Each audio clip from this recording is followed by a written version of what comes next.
Illuminati या ऐसी ही दूसरी गुप्त सोसाइटियों के बारे में तो सबने सुना ही होगा। लेकिन क्या हो अगर भारत की अपनी एक ऐसी सीक्रेट सोसाइटी हो जो हजारों सालों से पर्दे के पीछे रहकर दुनिया को एक नई दिशा दे रही हो। आज हम बात करेंगे 9 अज्ञात पुरुषों की कहानी के बारे में। देखिए, जब भी हम किसी सीक्रेट सोसाइटी के बारे में सोचते हैं तो दिमाग में सबसे पहले क्या आता है? यही ना कि दुनिया पर कब्जा करने की कोई बड़ी साजिश चल रही होगी। पर क्या हर कहानी ऐसी ही होती है? शायद नहीं।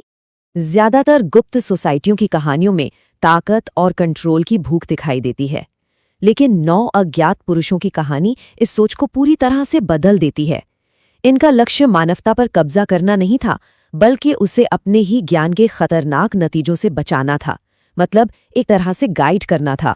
इस कहानी की जड़ें 2000 साल से भी ज्यादा गहरी हैं और इसकी शुरुआत होती है एक ऐसे सम्राट से जिसे एक बहुत ही भयंकर युद्ध ने हमेशा के लिए बदल कर रख दिया था। 1,00,000 ये संख्या है कलिंग के युद्ध में मारे गए लोगों की, और इस एक युद्ध ने सम्राट अशोक को इतना बदल दिया कि इसी घटना के बाद इतिहास की सबसे रहस्यमयी सोसाइटी का जन्म हुआ। सम्राट अशोक का ये जो ट्रांसफॉर्मेशन था वो सच में देखने लायक है। कलिंग में इतनी बड़ी जीत हासिल करने के बाद उन्हें खुशी नहीं बल्कि बहुत गहरा अफसोस हुआ। इसके बाद उन्होंने बौद्ध धर्म अपना लिया और अपनी पूरी जिंदगी शांति के नाम कर दी। लेकिन इसी दौरान उन्हें कुछ ऐसा ज्ञान भी मिला, विज्ञान से लेकर राजनीति तक, जो इतना शक्तिशाली था कि वो मानवता को बना भी सकता था और पल भर में मिटा भी सकता था। तो अब सवाल ये था कि अशोक इस खतरनाक ज्ञान का करते क्या?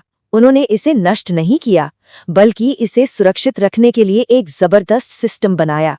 अशोक ने उस सारे ज्ञान को 9 अलग-अलग किताबों में डाल दिया, और हर किताब अपने आप में एक खजाना थी, जिसमें युद्ध की रणनीतियां, सर्जरी, गुरुत्वाकर्षण के सिद्धांत, यहाँ तक कि कीमिया यानी सोना बनाने के रहस्य भी शामिल थे। सोचिए, ये सिर्फ किताबें नहीं थी, बल्कि ऐसी चाबियां थीं जो इंसानियत के भविष्य के दरवाजे खोल भी सकती थीं और हमेशा के लिए बंद भी कर सकती थीं। इन 9 लोगों का मिशन बिल्कुल साफ था, इन किताबों की हर हाल में हिफाजत करना। उन्हें न सिर्फ इस ज्ञान को समय के साथ अपडेट करते रहना था, बल्कि ये भी पक्का करना था कि उनके बाद ये जिम्मेदारी किसी सही उत्तराधिकारी को ही सौंपी जाए। लेकिन ये 9 संरक्षक थे कौन? ये कोई आम लोग नहीं थे। कहानी के हिसाब से ये अपने अपने क्षेत्र के इतिहास के सबसे महान दिमाग वाले लोग थे। तो सवाल यही है कि इतिहास के वो 9 जीनियस कौन थे जिन्हें सम्राट अशोक ने इस इतनी बड़ी जिम्मेदारी के लिए चुना था? ऐसा कहा जाता है कि जो ओरिजिनल सदस्य थे उनमें चाणक्य जैसे रणनीतिकार, सुश्रुत जैसे सर्जरी के जनक और आर्यभट्ट जैसे महान गणितज्ञ शामिल थे। हर विशेषज्ञ को वही किताब दी गई जिसमें वो माहिर थे, ताकि ये कीमती ज्ञान हमेशा सबसे महफूज हाथों में रहे। ये सब तो हजारों साल पुरानी बात है, लेकिन कहानी यहीं खत्म नहीं होती। बहुत से लोग मानते हैं कि ये सिलसिला आज भी जारी है। कुछ थ्योरीज के मुताबिक 20वीं सदी में इस विरासत को डॉक्टर सीवी रमन, इसरो के संस्थापक विक्रम साराभाई और यहाँ तक कि भारत के 11वें राष्ट्रपति डॉक्टर APJ अब्दुल कलाम जैसे महान लोगों ने आगे बढ़ाया। यहाँ तक कि कुछ अफवाहें तो ये भी हैं कि सुभाष चंद्र बोस भी इस रहस्यमयी समूह का हिस्सा हो सकते थे। तो क्या इस कहानी का कोई सबूत है? देखिए, कोई पक्का सबूत तो नहीं है, लेकिन कुछ दिलचस्प सुराग और कहानियां हैं जो सदियों से चली आ रही हैं। एक बहुत दिलचस्प सुराग तो हमारे भारतीय ध्वज में ही छिपा हो सकता है। कुछ थियरीज के हिसाब से अशोक चक्र की 8 तीलियां उन वंशों का प्रतीक है जहां से सदस्य चुने जाते हैं, और 9वां तत्व इसका केंद्र है, जो खुद 9 अज्ञात पुरुषों को दर्शाता है।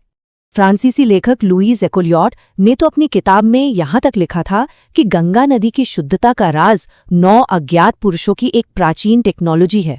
उनका दावा था कि नदी के पास एक गुप्त मंदिर है जो एक खास तरह का रेडिएशन छोड़ता है, जो इसे साफ रखता है। इस कहानी को पश्चिमी दुनिया में असल पहचान 1923 में मिली, जब टैलबॉट मुंडी का उपन्यास आया, और हाल ही में JL50 जैसी भारतीय वेब सीरीज और वीडियो गेम्स ने इस कहानी में एक नई जान डाल दी है। ये दिखाता है कि एक अच्छी सीक्रेट सोसाइटी का आइडिया आज भी लोगों को कितना पसंद आता है। तो आखिर में ये सोसाइटी दूसरों से इतनी अलग क्यों है?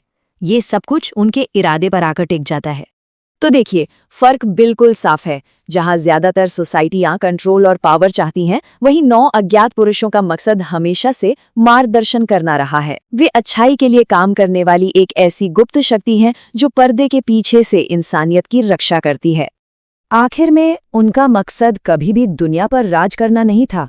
उनका एकमात्र उद्देश्य इंसानियत को उस ज्ञान से बचाना था जिसके लिए वो अभी तैयार नहीं हैं।